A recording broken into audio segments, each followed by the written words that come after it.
Hello നമസ്കാരം.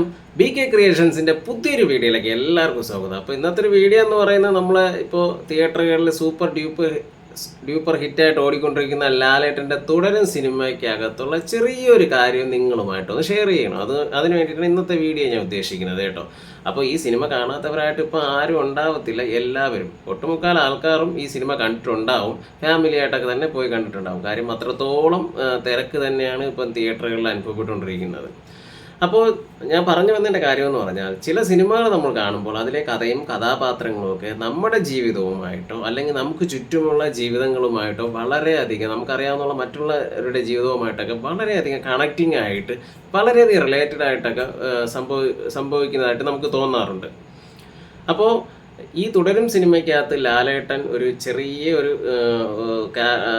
പുള്ളിയുടെ ഒരു ജോലി എന്ന് പറയുന്നത് സിനിമയുടെ സ്റ്റണ്ട് ചെയ്യാൻ പോകുന്നുണ്ടെന്ന് പറയുന്നുണ്ട്. അതോടൊപ്പം തന്നെ നാട്ടിലെ ലോക്കൽ ഓട്ടങ്ങളൊക്കെ ഓടുന്ന ഒരു ടാക്സി ഡ്രൈവറായിട്ട്, ആക്ച്വലി ടാക്സി കാറൊന്നുമല്ല, അവിടുത്തെ ലോക്കൽ ഓട്ടോ ഒക്കെ ഓടാൻ വേണ്ടി ഒരു അംബാസഡർ കാർ ഇട്ടിരിക്കും, പിള്ളേരെ സ്കൂളിൽ കൊണ്ടുപോകാൻ, അങ്ങനെയുള്ള സംഭവങ്ങളൊക്കെ. അപ്പോൾ ആ കഥ അങ്ങനെ പോയി വന്ന് അവസാനം ഒരു ചില പ്രത്യേക സാഹചര്യങ്ങളാൽ ആ കാറിനെ പോലീസ് സ്റ്റേഷനിലാവുകയും അതുപോലെ തന്നെ കാർ അവിടെ നിന്ന് കൊണ്ടുവരുന്ന സമയത്ത് ഒരു പോലീസുകാരൻ്റെ സാന്നിധ്യത്തിൽ പോലീസുകാരൻ പറയുകയാണ് നമുക്കൊരു ഓട്ടം പോകണമെന്നൊക്കെ പറഞ്ഞ് അങ്ങനെ പോകുന്ന ഒരു കഥ. ആ കഥ മുതൽ ശരിക്കും പറഞ്ഞാൽ എൻ്റെ ജീവിതവുമായിട്ട് ചെറിയൊരു സാമ്യമുണ്ട്. അതാണ് ഞാൻ പറയാൻ പോകുന്നത്.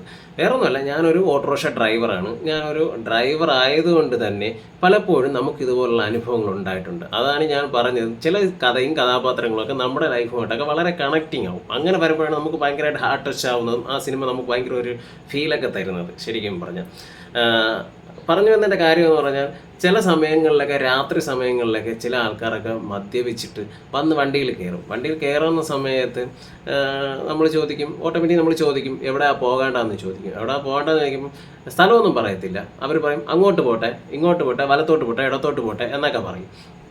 അത് കഴിഞ്ഞിട്ട് അവർ പറയും അവിടെ നിർത്ത്, ഇവിടെ നിർത്തുന്നൊക്കെ പറഞ്ഞിട്ട് പോകും. സമയം ഒത്തിരി ഇങ്ങനെ പൊയ്ക്കൊണ്ടിരിക്കും. അപ്പോൾ നമുക്ക് എന്തായാലും ഒരു സ്ഥലം പറഞ്ഞു കഴിഞ്ഞാൽ നമുക്കൊരു ഐഡിയ ഉണ്ടാവും. ഇന്ന സ്ഥലത്ത് പോയിട്ട് വന്ന് നമുക്ക് ആ കാശ് മേടിച്ച് നമുക്ക് മര്യാദയ്ക്ക് വീട്ടിൽ പോകാം, അല്ലെങ്കിൽ അടുത്തൊരു ഓട്ടോ ഉണ്ടെങ്കിൽ നമുക്ക് ഓടാം. ഇതൊക്കെയായിട്ട് നമ്മുടെ മനസ്സിലൊരു കാഴ്ചപ്പാടെന്ന് നമ്മൾ കണക്കൂട്ടില്ലെന്നില്ല. പക്ഷേ അതൊക്കെ തെറ്റിച്ചുകൊണ്ട് അവരുടേതായ കാര്യങ്ങൾക്ക് വേണ്ടിയിട്ട് നമുക്കൊരു ഐഡിയ ഉണ്ടാവില്ല. അവരങ്ങ് പോവാൻ പറയും, ഞങ്ങൾ പൊക്കോണ്ടിരിക്കും. അവിടെ നിർത്ത്, ഇവിടെ നിർത്ത്, അവരുടേതായ എല്ലാ പരിപാടികളിലും പങ്കെടുത്തിട്ട് നമ്മൾ ചില കാര്യങ്ങൾക്ക് വേണ്ടിയിട്ട് പോകുന്ന സമയത്ത് നമ്മൾ അവിടെ ഇങ്ങനെ വെയിറ്റ് ചെയ്ത് നിൽക്കണം. അപ്പോഴൊക്കെ നമ്മൾ മനസ്സിൽ വിചാരിക്കണേ, ഇതൊരു വള്ളിക്കെട്ടായല്ലോ, ഇതൊന്ന് എവിടെയെങ്കിലും കൊണ്ടൊന്ന് അവസാനിപ്പിച്ചെങ്കിൽ നമുക്ക് വീട്ടിൽ പോകാമല്ലോ എന്നുള്ള ഒരു അവസ്ഥയൊക്കെ നമ്മുടെ മനസ്സിൽ തോന്നിപ്പോവും. ശരിക്കും പറഞ്ഞാൽ ആ ഒരു മൊമെൻ്റൊക്കെ, ആ ഒരു സീന്, കാര്യങ്ങളെല്ലാം ശരിക്കും പറഞ്ഞാൽ എനിക്ക് അനുഭവം ഉണ്ടായിട്ടുള്ളത് കൊണ്ട് തന്നെ എനിക്ക് ആ സീനൊക്കെ വളരെയധികം ഹാർട്ട് ടച്ച് ആയിട്ടുണ്ട്. എനിക്ക് ഭയങ്കരമായിട്ട് ഇഷ്ടപ്പെട്ടു. എൻ്റെ അനുഭവമായിട്ട് എനിക്ക് വളരെയധികം സാമ്യം തോന്നി.